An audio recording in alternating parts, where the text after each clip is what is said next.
Radio. Vous avez créé il n'y a pas longtemps une console exprès pour Layla par rapport à ses soucis de sa paralysie cérébrale. Et j'aimerais savoir comment vous avez procédé pour créer la manette. Alors, on n'a pas créé une console, mais vraiment manette, juste oui. une manette prototype dans un premier temps. Parce qu'elle voulait jouer à la Switch, précisément à Mario Kart et Mario Party avec sa sœur, ainsi qu'avec le reste de sa famille. Et sa paralysie fait qu'elle ne peut pas tenir une manette standard de Switch, même avec les adaptateurs, et même avec les versions pour personnes atteintes de handicap de chez Sony et de Microsoft, qui sont très bien, je ne dis pas du mal d'eux. Mais le problème, c'est qu'elle ne répond pas à 100% de son handicap. Donc on était là à se demander, mais qu'est-ce qu'on pourrait faire? Et on a regardé une de nos bornes et on s'est dit, et si on essayait avec des boutons d'arcade qui d'une part sont légèrement plus volumineux et qui pourraient peut-être répondre mieux à l'ergonomie de ses mains. D'accord. Donc on a fait ce prototype et on lui a envoyé. Là, elle termine son stage en Espagne et à partir de ce week-end, elle va pouvoir le tester. Donc elle va voir et elle va nous donner son ressenti. C'est des choses à modifier pour la version finale. Parce que là, le prototype n'a que les boutons pour pouvoir jouer à Mario Kart.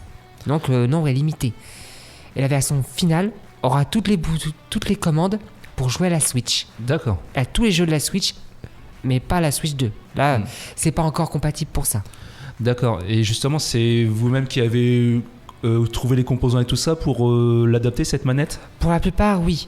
On a cherché des idées par rapport à des prototypes ou des modèles existants, qu'ils soient commercialisés ou non, et on ne trouvait rien qui répondait vraiment au handicap de Layla. On s'est mis en contact avec son ergothérapeute qui lui a fait passer les tests pour nous par rapport à la disposition des boutons ou encore le rapprochement. Et aussi, on a eu droit à des photos et des vidéos pour voir comment se placer ses mains et surtout la mobilité ou le degré de handicap dont elle était atteinte, autant la main gauche que la main droite.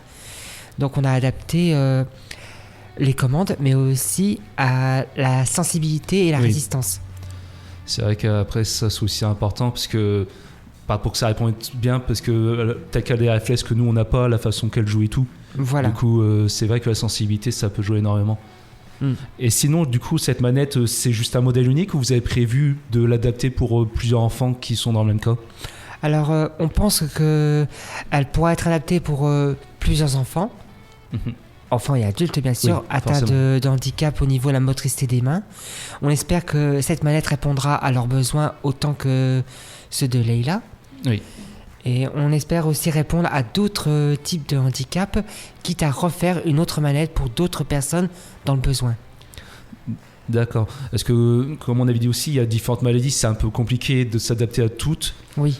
Et du coup, vous prévoyez quand même un certain nombre de variantes ou c'est vraiment un modèle pour essayer d'adapter au plus grand nombre? On va voir par rapport aux deux types. D'accord. Soit on devra faire quelque chose qui s'adapte à une grande variante par rapport à quelqu'un qui a des doigts amputés ou encore qui a certains doigts paralysés ou qui ne peut servir que de deux doigts d'une main et pas du reste. On parle vraiment de problèmes motricité au niveau des mains. On ne peut pas encore faire une manette qui fonctionne par exemple sur les réflexes de la rétine. Oui, c'est sûr. Comme certaines personnes qui sont paralysées totalement et qui peuvent bouger que la tête. Ça, on n'en est pas encore à ce stade-là, malheureusement. Je trouve que c'est déjà une bonne initiative et tout ça. Et puis, franchement, j'espère que ça inspirera d'autres personnes, justement, que ce style de manette et tout ça, pour adapter à différentes personnes, ce soit un peu plus vu en général. Ça pourrait être bien. Je sais que le monde des personnes avec un handicap n'est pas une minorité suffisante peut-être pour le monde du gaming, mais cette minorité existe et pour nous, notre but derrière l'association, c'est accessible à tous. Oui, que tout le monde puisse profiter de cet magnifique univers, que tout le monde puisse s'amuser à sa façon, sans forcément avoir des freins, parce que comme vous dites, la manette, même comme on parlait aussi, les manettes trop vifs et tout ça, pour les pros qui a des boutons de tous les côtés et tout ça, une sensibilité beaucoup trop accrue et tout ça, c'est pas adapté à tous. Voilà. Est-ce que vous, par rapport à ça, vous aurez besoin de contacter quelqu'un ou tout ça pour voir pour les modèles? qui a déjà vu ça et qui pourrait aussi vous aider à développer votre propre manette? Ah oui, tout à fait. Oui. S'il y a d'autres structures, associations ou même entreprises qui vont nous contacter et nous donner des conseils, nous dire ce que eux ils ont fait et ce qui est possible de faire, est-ce qu'on peut en faire tous ensemble, alors moi je dis oui. Je suis pas là pour dire non, c'est notre projet, c'est nous et nous seuls. Non, c'est le projet pour tous. Si d'autres personnes et d'autres structures ont des idées, des propositions, on les écoute et on veut faire ça ensemble, mais on veut pas s'attribuer le mérite ni de quoi que ce soit. Le mérite revient à Leila et à toutes ces personnes qui ont besoin d'une manette. Oui, c'est sûr, non, parce que comme on parlait tout à l'heure, il y a beaucoup de personnes qui font plus en plus de modifications, que ce soit sur console, manette, tout ça. Alors je me disais que peut-être quelqu'un pourrait vous contacter tout ça pour que vous voyez vos idées en commun, comme vous dites, et que vous pouvez développer le meilleur produit possible pour que ce soit adapté au plus grand nombre. Tout à fait.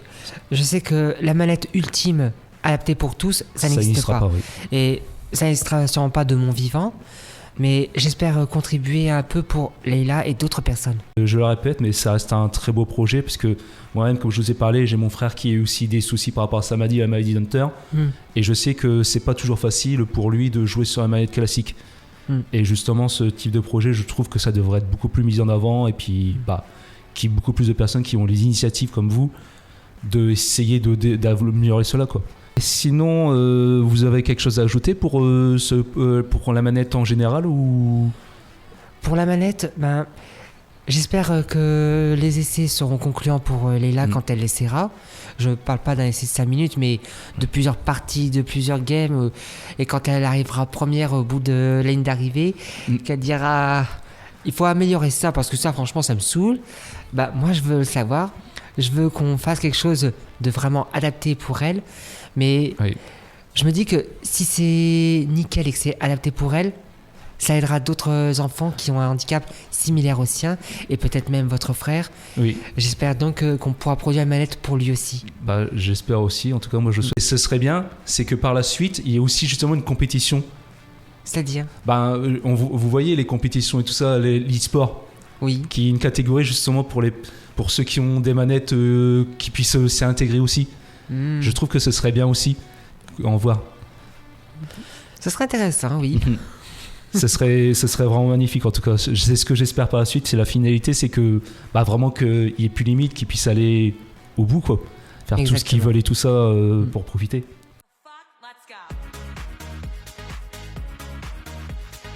Retrouvez TSO Radio, votre radio de tirage chambre-et-oise, dès maintenant sur Deezer.